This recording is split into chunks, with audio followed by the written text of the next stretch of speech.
దీనికి సంబంధించి మనతో మాట్లాడడానికి మరికొంతమంది నేతలు ఉన్నారు. ఎట్లా చూడొచ్చు అన్న ఈ వివాదం అంతా కూడా? అంటే ఉండి బీఆర్ఎస్ పార్టీ ఇంట్లపైనే ఈ తనిఖీలు చేయడం అనేది మొట్టమొదటిగా గ్రహించాల్సిన విషయం ఏంటంటే, ఇప్పుడు ఈ సోదా ఏదైతే జరుగుతుందో అది కూకట్పల్లి నియోజకవర్గం. ఇక్కడ ఎలక్షన్ కోడ్ అమలు లేదు. అయినప్పటికీ ఎలక్షన్ కమిషన్ వాళ్ళు సోదాలు చేస్తామని చెప్పేసి ఇంట్లోకి వచ్చినారు. అసలు వచ్చినప్పుడు వాళ్ళు ఏం చెప్తారు అంటే, ఇప్పుడు అడిగితే మాకు ఒక ఇన్ఫర్మేషన్ వచ్చింది, ఆ ఇన్ఫర్మేషన్ని బేస్ చేసుకొని మేము సోదాలు చేస్తామని అన్నారు. నిజంగా అట్లా ఇన్ఫర్మేషన్ వచ్చినట్టయితే అది వాళ్ళు జీడీలో ఎంట్రీ పెట్టాలి. ఎంట్రీ పెట్టిన తర్వాత లోకల్గా ఉన్నటువంటి పోలీసు వారి సహకారంతో ఇక్కడికి వచ్చినప్పుడు ఇంట్లో ఉంటున్నటువంటి నివాసం ఉంటున్నటువంటి వ్యక్తులకి నోటీసులు జారీ చేయాలి. అలాంటి నోటీసులు ఎలాంటి కూడా సర్చ్ మెమోస్ ఇష్యూ చేయకుండా డైరెక్ట్ ఇంట్లోకి దూరి డోర్స్ పెట్టుకోవడం అంటే ఇది వచ్చిన వాళ్ళు పోలీసులా, దొంగలా, లేకుంటే కాంగ్రెస్ పార్టీ కార్యకర్తలా మాకు ఎట్ట తెలుస్తుంది? దౌర్జన్యంగా ఇంట్లోకి దూరడం అంటే ఇది అన్యాయం. ఇలాంటి విషయాల్లో ఇలాంటి ర్యాండమ్ సర్చెస్ కానీ లేకుంటే ఇట్లా బ్లాంకెట్ సర్చెస్ చేయొద్దని సుప్రీంకోర్టు గతంలో కూడా అనేక సార్లు పోలీస్ డిపార్ట్మెంట్కి మొట్టికాయలు వేసింది. అయినప్పటికీ కూడా వాటన్నిటిని అధిగమిస్తూ దుర్మార్గంగా బీఆర్ఎస్ క్యాడర్ని ఒక భయభ్రాంతులకు గురి చేసే విధంగా ఈ అధికార యంత్రాంగం కూడా ఈ విధంగా చేయడం ఏం బాగాలేదు. ఇది చాలా దుర్మార్గం అండి. అంటే ఎట్లా చూడు, అధికారులు వాళ్ళ పని వాళ్ళు చేసుకుంటూ వెళ్తూ ఉన్నారు. కొన్ని అనుమానాలు ఉన్నాయి. సో మాకు ఇన్ఫర్మేషన్ వచ్చింది, ఆ నేపథ్యంలో వచ్చి తనిఖీలు చేస్తూ ఉన్నాము.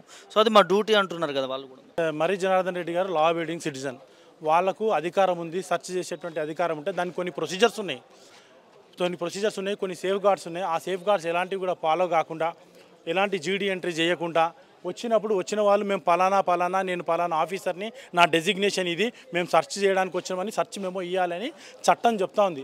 అలాంటి నిబంధనలు లేవు. రెండోది 185 BNSS ప్రకారం సెర్చ్ చేయడానికి వచ్చినప్పుడు వితౌట్ వారెంట్ వచ్చినప్పుడు సెక్షన్ 2 ప్రకారం, సబ్సెక్షన్ 2 ప్రకారము లోపలికి వెళ్ళినప్పుడు వీడియో రికార్డింగ్ చేయాలి. మేము ఫస్ట్ నుంచి కూడా వీడియో రికార్డింగ్ చేయమంటే అధికారులు రికార్డింగ్ చేస్తలేరు. వాళ్ళు మా నాయకుని ఇంట్లోకి పోయి డోర్లు పెట్టుకొని మమ్మల్ని ఎలవ్ చేయకుండా, వీడియో రికార్డింగ్ చేయకుండా ఏం చేస్తూ ఉన్నారు? అసలు వచ్చింది ఎవరు? కొంతవరకు ఒక గంట సేపు అయితే మాకు వచ్చింది ఎవరు?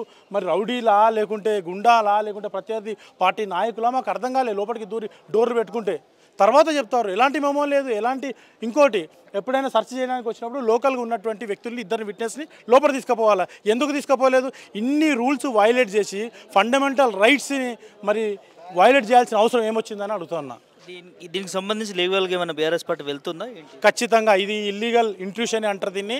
ఎలాంటి సమాచారం ఇవ్వకుండా లోపలికి వచ్చింది ఎవరో కూడా మాకు రివీల్ చేయకుండా డైరెక్ట్ ఇంట్లోకి దూరి డోర్లు పెట్టుకోవడం అంటే ఇది ఇల్లీగల్ ఇంట్రూషన్ అవుతుంది. ఖచ్చితంగా ఇది violation of article 21 fundamental right. కాబట్టి దీని మీద ఉమెన్ రైట్స్కి ఇస్తాము. దీని మీద సంబంధిత పోలీస్ అధికారులకు కూడా పోలీస్ కంప్లైంట్ కూడా మేము చేస్తాము. ఎందుకంటే వచ్చిన వాళ్ళు ఎవరో చెప్పాలా, మెమో ఇవ్వాలా, లోకల్గా ఉన్న ఇద్దరు విట్నెస్లు తీసుకెళ్లాలా. ఈ సూత్రాలు, ఈ సుప్రీంకోర్టు ఇచ్చినటువంటి గైడ్లైన్స్, చట్టం చెప్తున్న నిబంధనలు ఏది కూడా ఫాలో కాకుండా ఇంట్లోకి దూరడం అంటే ఇది ప్రైవసీని వైలేట్ చేసినట్టే, fundamental rights violation, clear cut. ఓవరాల్గా ఈ ఉప ఎన్నికలకు సంబంధించి అప్పటి నుంచి ఇప్పటి వరకు బీఆర్ఎస్ పార్టీని ఏదో విధంగా టార్గెట్ చేస్తున్నట్టు అనిపిస్తుంది. మీ నాయకులు కూడా ఆరోపిస్తున్నారు. సో ప్రభుత్వానికి ఓటమి భయం ఏమైనా కలిగిందనొచ్చు ఈ విషయంలో? ప్రజల్లో పల్స్ చూస్తూ ఉంటే క్లియర్గా అర్థమవుతోంది.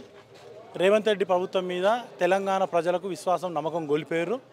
ఎప్పుడెప్పుడు అవకాశం వస్తుందో వారికి గుణపాఠం చెబుదామనే తరుణంలో ఈరోజు జూబ్లీహిల్స్ ఎలక్షన్ ఉంది.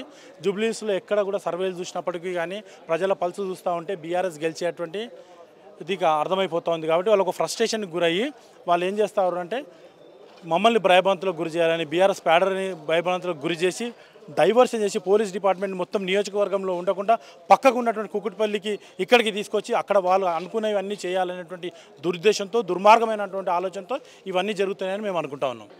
ఈరోజు మరి 7 గంటల నుంచి మరి పోలీసు యంత్రాంగం, మరి ఎలక్షన్ కమిషన్ వారు అధికారులు వచ్చి మా రాజకీయ గురువారులు ఎమ్మెల్సీ తక్కెలపల్లి రవీంద్రరావు గారు ఇప్పుడు ఇక్కడ 2 నెలల నుంచి ఉండడం జరుగుతుంది.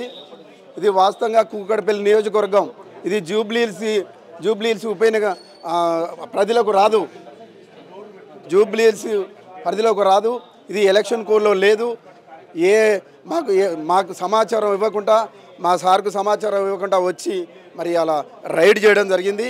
ఈ రైడు ముఖ్య ఉద్దేశం ఏంటంటే మరి జూబ్లీహిల్స్ ఉప ఎన్నికల్లో మాగంటి సునీతమ్మ భారీ మేడతో గెలవబోతుందనే అన్ని సర్వేలు తేల్చడంతో మరి ముఖ్యమంత్రి రేవంత్ రెడ్డికి ఏమి తోచక మరి ఈ రకంగా వ్యవహరిస్తున్నారు. పక్కా రేవంత్ రెడ్డి పోలీసులు అందరు కలిసి మరి ఈ విధంగా చేస్తుండని మా డిమాండు. ఏదేమైనా రేవంత్ రెడ్డి మరి ఈ రాబోయే వారం రోజుల్లో మేము ఎట్లనైనా భారీ మేరతో గెలవబోతున్నాం. నీ సీటు పోవడం పక్కా, నిన్ను ముఖ్యమంత్రిని మార్చడం పక్కా.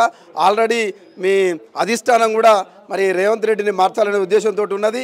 ఈ ఉప ఎన్నికతోటి నీ పతనం ఖాయమని సందర్భంగా మేము తెలుస్తుంది. బీఆర్ఎస్ నాయకుల ఇంట్లో మీద తనిఖీలు ఎందుకు జరుగుతూ ఉన్నాయి అంటే మీ మీద ఒక నిఘా కార్యకర్తలను ఈ రహమత్ నగరు డివిజన్లో మా బూత్ కన్వీనర్లను కానీ మా కార్యకర్తలను కూడా రకరకాల ఇబ్బందులు పెట్టుతూ మరి మా కార్యకర్తలని తిరగకుండా మా కార్యకర్తలని అన్ని రకాల ఇబ్బందులు పెడుతూ వారే డబ్బులు పంచుకుంటూ వారే జనాలకు పైసలు పంచుకుంటూ మా మీద అపండవలు ఇస్తున్నారు. రేవంత్ రెడ్డి నీ పతనం ఈ జూబ్లీ ఉప ఎన్నిక ఖాయమైంది.